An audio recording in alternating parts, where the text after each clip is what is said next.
Hi there, you guys, here with a new video for chapter 17. So let's begin. All this stuff, again like the last chapter, is based off of the standard bell curve like this. We need to know the definitions of a one-end and a two-end tail test, and what does that mean for you? Basically, one end, if you look over here, you see these very familiar things. Null hypothesis is going to be this O, this 0, O's are always equal, because that's that. Forgot who came up with that. And you have the alternative hypothesis, which just alt hypothesis, HA. Obviously, alternative. And you have your symbols, which cannot be equal to. That's the one thing it cannot be is equal to. It can be greater than, less than, or not equal to. So just remember that HO has to always be equal. HA cannot be equal. It can be anything else, though. Okay?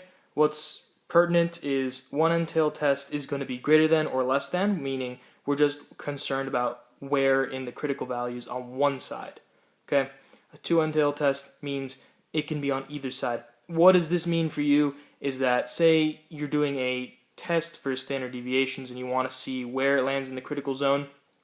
A one-end test, you have that entire critical zone of 2 to yourself on one end.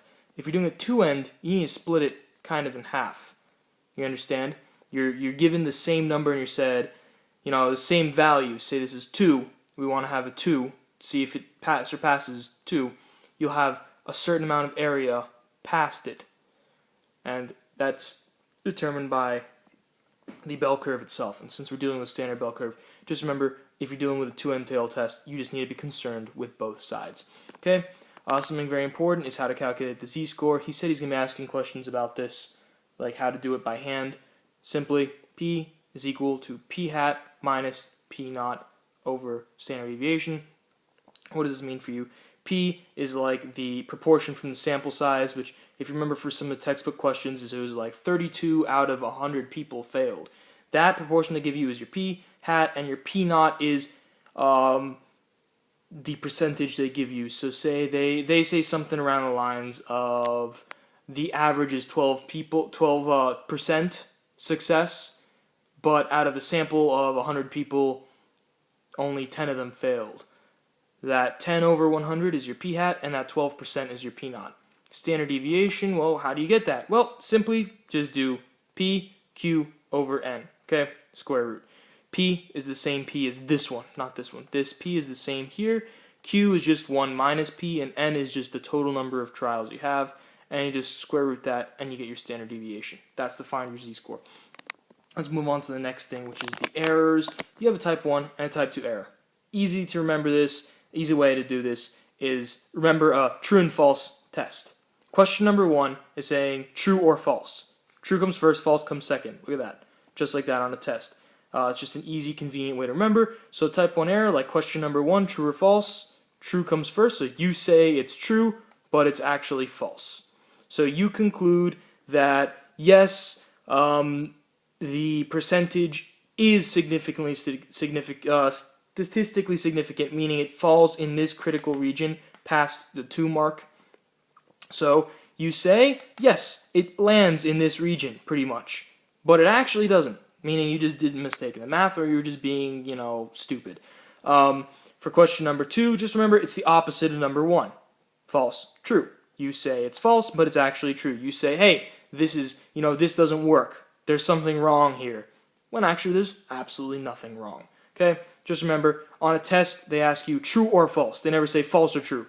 So number 1, true or false. Number 2, false or true.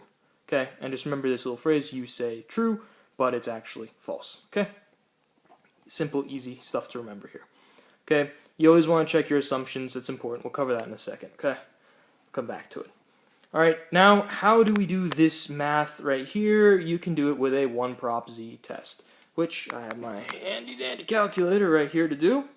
Turn that thing on, go to stat, go all the way to tests, and it's 5.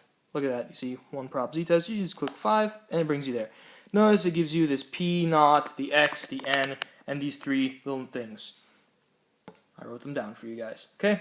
P naught is basically the x right over here. See it? You have your null hypothesis, you get that some x number, HO, P is equal to some x number. That x is your P naught, which you plug into your calculator. The next is x. Alright? Remember how I said there's a proportion right here?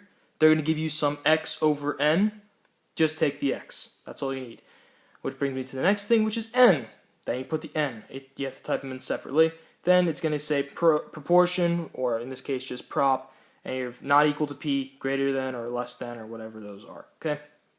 That's just, you pick one from your question. Say, the question asks you if anything has changed. If anything has changed means it can change for the better or change for the worse.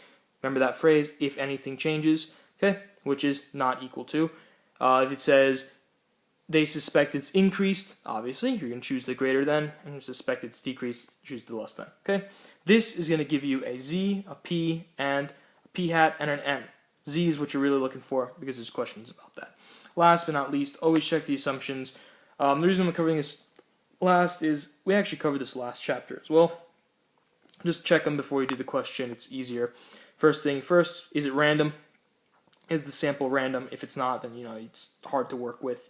It's hard to get good numbers that actually mean something. Is it independent? Always check that. The success, is it greater than or equal to 10? The success rate, number of successes, we'll talk about that in just one sec. And is it 10% of the population? So if we're asking about all people in the United States, is that 30 people you questioned 10% of the population? No. So you're fine. So just remember, if your sample size is greater than 10% of the population, you cannot do any more math. It's going to be too large of a sample size. Next, you got to remember for success greater than or equal to 10%, it's going to be n times p. He made the mistake of doing this in class, just saying n is greater than or equal to 10. No, in that question it wasn't. However, you are not checking for just n. You are doing n times p. Is that greater than or equal to 10? If it is, good. Keep doing the question. You have to do all this math. If it's not, stop. Say NP is not greater than or equal to 10. Which you can also do NQ, which is your failure rate. But really, if one is greater than 10, usually you can assume the other one is, since the failures are usually larger. Okay, so it's like you have 5 successes and 200 failures. If 5 times whatever p you have is greater than or equal to 10, I'm pretty sure you can assume those other 500 are also going to be greater than or equal to 10. Alright guys, it's easy stuff. Just get through it. Mostly memorization, short-term stuff. I'd recommend also, if you are confused about this stuff, actually read the book. I covered it pretty shittily last chapter, my bad. But if you're confused about any of these things, just look in the book. You can go to page, I don't know what page it's going to be. Go to the table of contents, pick the chapter, there you go. Okay, good luck guys.